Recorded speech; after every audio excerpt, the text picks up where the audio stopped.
Hello there, and welcome back to Midland Earth with me, Lewis Marshall. Today I'm going to look at starting my own solo mini-series where I'm going to be reviewing my Lego collection. As mentioned back in our pilot episode, I'm a big Lego fan and collector, as you can probably tell from the background, and it's all around actually.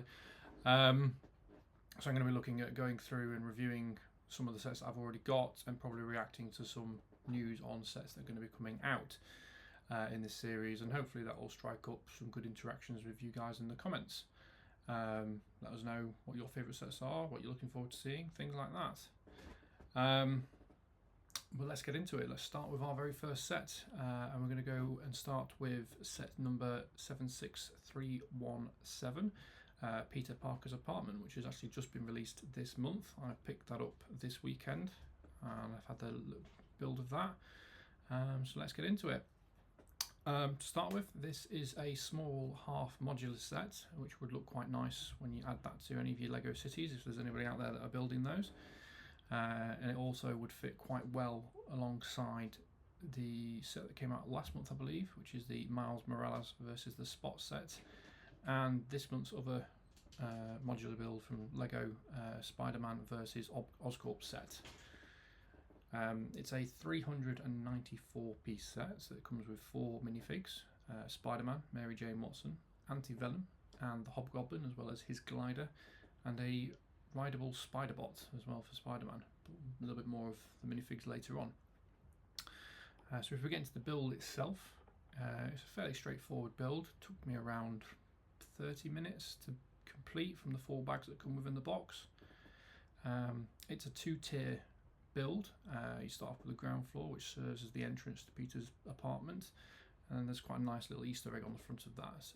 If you look at the apartment number, it comes up as 410, which I believe is one of Peter's long-term residences in the actual comic books. So that's just a nice little detail that Lego have added there. Interior of the ground floor contains of a small kitchen area, so you've got your standard setup in there. There's a couple of little drawers, cupboards. They've set up a little stove and frying pan. Nice little connector, so you can put this comes with a whisk, but you can put any sort of utensils in there to add that, mix it up a bit if you wanted to.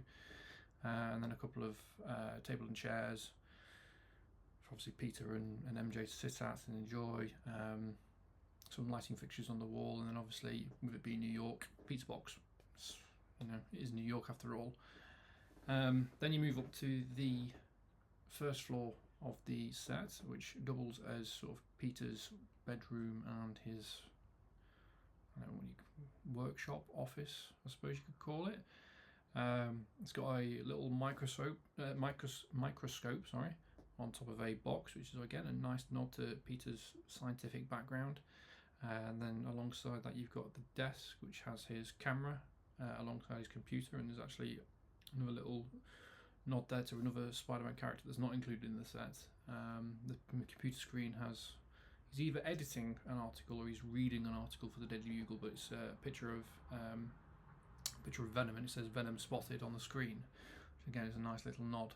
Then of course he has a fold-away bed, which obviously for people who can't afford big apartments in New York, probably a standard thing.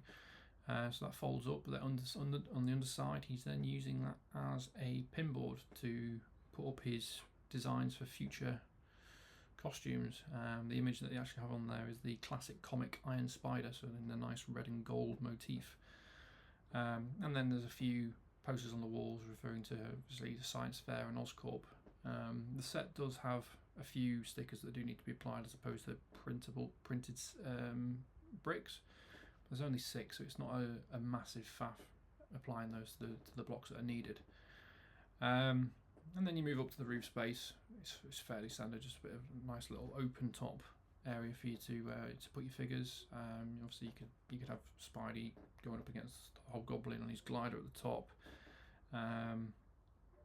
Actually, there's a nice little detail to it as well. A small section of the roof.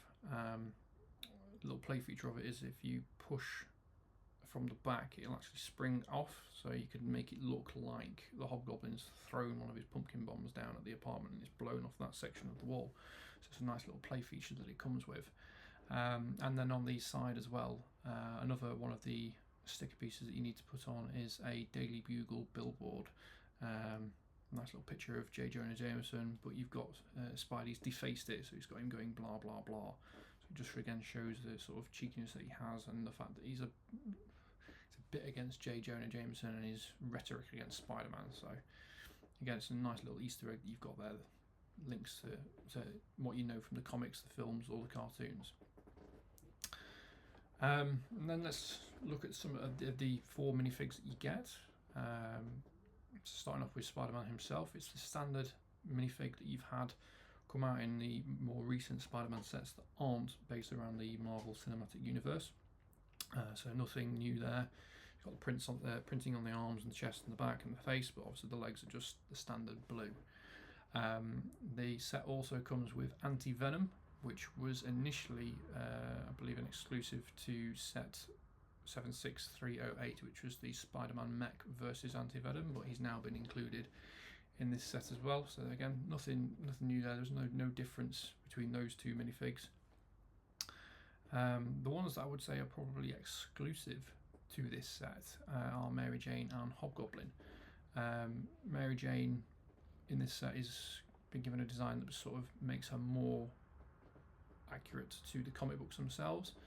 And this is the first time that her minifigures appeared since, I believe, 2014 in set 76016, which was Spidey Helicopter Rescue.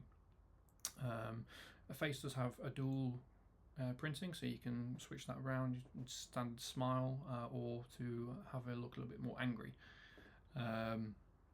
But the figure that I was actually really excited for, which is probably the reason why I went and got this at this time around, was Hobgoblin. He's a villain that I actually like.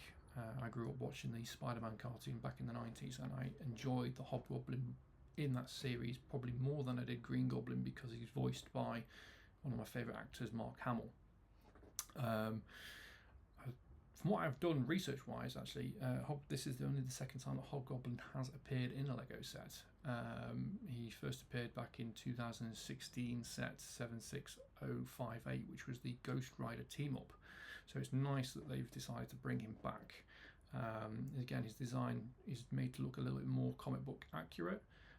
He's got a 2-sided face printed again, one with a bit of a sinister smile, and then one that makes him a little bit more angry, and sort of as if he's attacking Spider-Man. The glider's a nice little build. It's got some the wings fold in and out, and then you've got 2 pumpkin bombs, which you can add either to the side of the wings. Obviously you can put them in his hands, and they've given these a nice hairpiece that makes it look like they're actually flaming backwards, so if he's throwing them, it looks like the fire's coming out of them. So again, it's to make it look a little bit more comic book accurate. So yeah, really nice set overall. I do enjoy it. As I've mentioned at the start of the video, it would be a nice addition to anyone that is looking at making a Lego city. You can, obviously, depending on how you want to do it, you can place it on top of other sets, so it looks like the apartment is higher up. One of the things I forgot to mention, actually, on the roof section, there is a nice little bit that comes off at the top, which initially looks like an air vent. You can then put that at the front over the door, so instead it looks like Peter's got a little balcony entrance. So if you are looking at putting it on top of a different set, so his ground floor is actually a first floor, it's just a nice little touch. In terms of the price, it's on the market at the moment for £44.99, pounds obviously, being here in the UK, which is what I picked it up for. I feel it's probably a little bit overpriced for the piece count that you've got, but it's a branded set through Lego. Obviously it's branded Marvel and Spider-Man. You have got 2 new minifigs, so I can understand why Lego have looked to put it around this price range, because it's, you know, it's one of their more best sellers in terms of its brand, so I understand the reason for their pricing. But it is a nice little build, nice and easy to do and put together, and it does look good.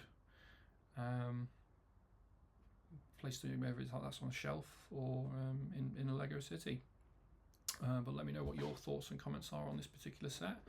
Are there any other sets alongside this that you'd like me to review? If I've not got them already, do let me know. And don't forget to like, share and subscribe to our channel, as well as following us on our socials, where I will probably look to put up a few more still photos relating to the set that I've not been able to incorporate into this particular video. But thank you very much for watching. I'm hoping to make this a regular series, try and do a video once a week maybe, put that up and see how it goes. But yeah, enjoy. Thank you very much, and we'll see you soon.